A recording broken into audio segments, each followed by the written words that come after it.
सट्टे के रास्ते सत्ता में पहुंचना, ये कैसा जीत के लिए कांग्रेस का प्रयास है?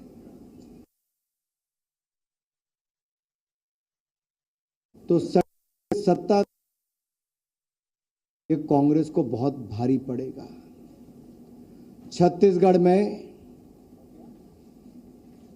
कोयला घोटाला हो, शराब घोटाला हो, घोटाले के बाद घोटाला बाहर आया, मुख्यमंत्री के कार्यालय के अधिकारियों तक को उसमें गिरफ्तार किया गया, कांग्रेस के बड़े नेताओं से पूछताछ हुई, हजारों करोड़ रुपया लूट के माध्यम से कांग्रेस ने छत्तीसगढ़ में कमाया। एक तरह से कहा जाता था कांग्रेस के लिए छत्तीसगढ़ की सरकार और छत्तीसगढ़ एटीएम बन गया है, ऑल टाइम मनी। पूरी कांग्रेस की भरपाई वहां से होती थी, लेकिन कांग्रेस का पेट है जो जल्दी भरता नहीं है। सत्ता में आने के लिए अब विदेशी ताकतों का हाथ भी और विदेशी पैसा भी महादेव ऐप वालों के थ्रू पहुंचाया गया। महादेव का नाम भी यहां पर खराब किया। और मैं तो ये कहूंगा कि घोटाले पे घोटाला तो किया ही, ये महादेव ऐप से सामने आया कि कांग्रेस की सरकार ऊपर से नीचे तक पूरी भ्रष्टाचार में फंसी हुई थी। मेरे भाई और बहनों, यही नहीं,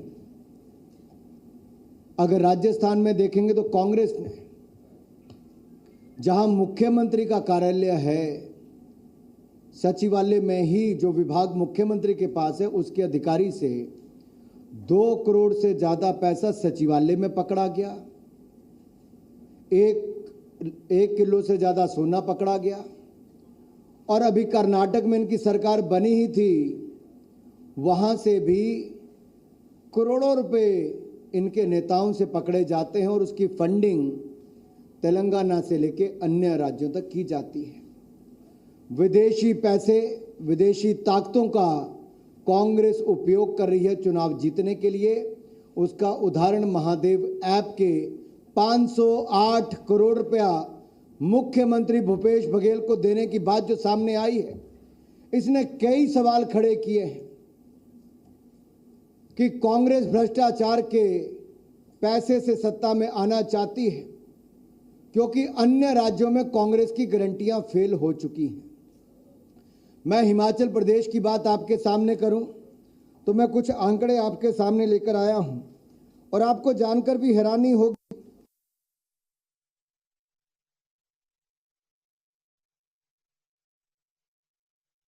झूठी कांग्रेस, झूठी गारंटियां।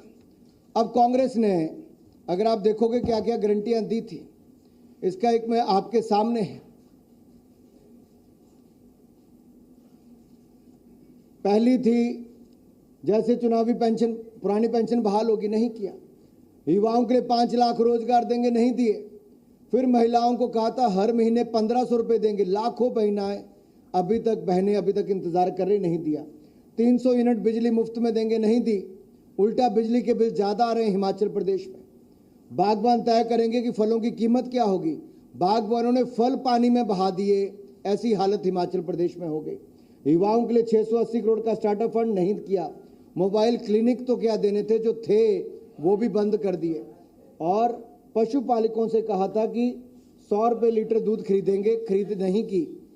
और ये कहा था 2 रुपये किलो गोबर खरीदेंगे, वो भी नहीं खरीदा। क्या ये बहनों से जो वायदा किया था कांग्रेस ने हिमाचल में 1500 रुपये महीने देना, वो नहीं दिया। ये वायदा किया था कि क्या देंगे, जगह जगह जाकर 67,000 पद भरेंगे, नहीं भरे। मैं हिमाचल की बात इसलिए कर रहा हूं कि कांग्रेस यहां पर आकर बड़े बड़े वायदे कर रही है। मैंने कांग्रेस की बात पहले इसलिए की क्योंकि पैसा कांग्रेस कर्नाटक से भ्रष्टाचार का और विदेशों से, यूएई से पैसा, अब विदेशी धन, विदेशी ताकतें और ऐप, नए नए तरीकों के माध्यम से कांग्रेस सट्टे के पैसे से सत्ता में आना चाहती है। 508 करोड़ रुपया मुख्यमंत्री भूपेश बघेल को देने की बात सामने आई है। तो मेरे कई सवाल कांग्रेस पार्टी से पहले यहां पर हैं। क्या ये सत्य है कि छत्तीसगढ़ में कांग्रेस के नेताओं को शुभम सोनी के माध्यम से असीम दास पैसा देता है? कांग्रेस जवाब दे, राहुल गांधी जवाब दे। क्या यह सत्य है कि असीम दास को एक वॉइस मैसेज के माध्यम से यह आदेश दिया गया था कि वो रायपुर जाए और भूपेश बघेल, क्या ये टाइटन में असीम दास ने से पैसा बरामद हुआ? और मेरा चौथा सवाल है कि क्या ये सत्य है कि अलग अलग बैंक अकाउंट में 15 करोड़ रुपए के पीएमएलए के तहत पैसा फ्रीज किया गया? क्या ये सत्य है कि असीम दास नामक एक व्यक्ति से 5 करोड़ 30 लाख रुपया से ज्यादा पैसा जब्त हुआ और ये माना कि 508 करोड़ रुपया अब तक भूपेश बघेल जो कांग्रेस के मुख्यमंत्री उनको देने की बात कही गई? ये कांग्रेस का हाथ का निशान भी ऐसे, तो 5 सवाल भी मेरे ऐसे ही है। क्या कांग्रेस जवाब देगी? राहुल गांधी जवाब देंगे? और कुछ चैनल ने स्टिंग किए हैं और उन स्टिंग पे भी सत्य सामने आया है। कांग्रेस सत्य के रास्ते सत्ता नहीं, सट्टे के रास्ते सत्ता अपनाना चाहती है। सत्य से तो बहुत दूर हो गई, सट्टे के साथ कांग्रेस दिखती है सत्ता का रास्ता अपनाने के लिए। अब मैं आ जाऊं आपके अपने राज्य तेलंगाना में। मित्रों, जब तेलंगाना का राज्य बना भारतीय जनता पार्टी में, उस समय सांसद था, मैंने पार्लियामेंट में देखा क्या क्या नजारे हुए, कांग्रेस ने क्या क्या ड्रामे रचे, सोनिया गांधी जी की भूमिका क्या थी। इसलिए कांग्रेस कभी सत्ता में यहां पर नहीं आ पाई तेलंगाना में। कांग्रेस चाहती नहीं थी कि तेलंगाना बने, कांग्रेस केवल ड्रामा रचना चाहती थी। लेकिन कितने लोगों की जान गई, जिसमें मेरे युवा भाइयों की जान गई है। उसका खून कांग्रेस के हाथ पर है, खूनी पंजा है कांग्रेस का, जो युवाओं ने जान दी तेलंगाना बनाने के लिए। लेकिन केसीआर से मेरा बड़ा सवाल यह है, आप पार्टी का नाम बदल सकते हो, बीआरएस कर सकते हो, लेकिन भ्रष्ट चेहरा अपना छिपा नहीं सकते। अपने परिवार के भ्रष्टाचार को केसीआर छिपा नहीं सकते हैं। यह युवाओं से किया गया वायदा कि 1 लाख रोजगार देंगे, अरे 10 साल बीत गए, ना रोजगार दिया, ना 3,000 रुपये महीना बेरोजगारी भत्ता दिया।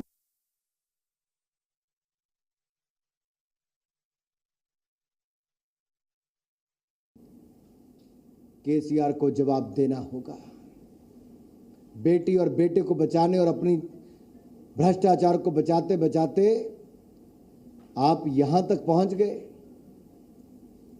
कि जब तेलंगाना में भी आपका पेट नहीं भरा तो अपने परिवार के सदस्य बेटी को दिल्ली भेज दिया शराब घोटाले में, जिनका नाम आता है कविता जी का। वहां के उप मुख्यमंत्री जेल चले गए, सांसद जेल चले गए, इनका नंबर भी आएगा। कोई बचेगा नहीं, जो जो शामिल है उनका एक एक करके नंबर आएगा। और इस घोटाले के किंगपिन केजरीवाल जी को सम्मन जा चुके हैं। जी न्यूज़।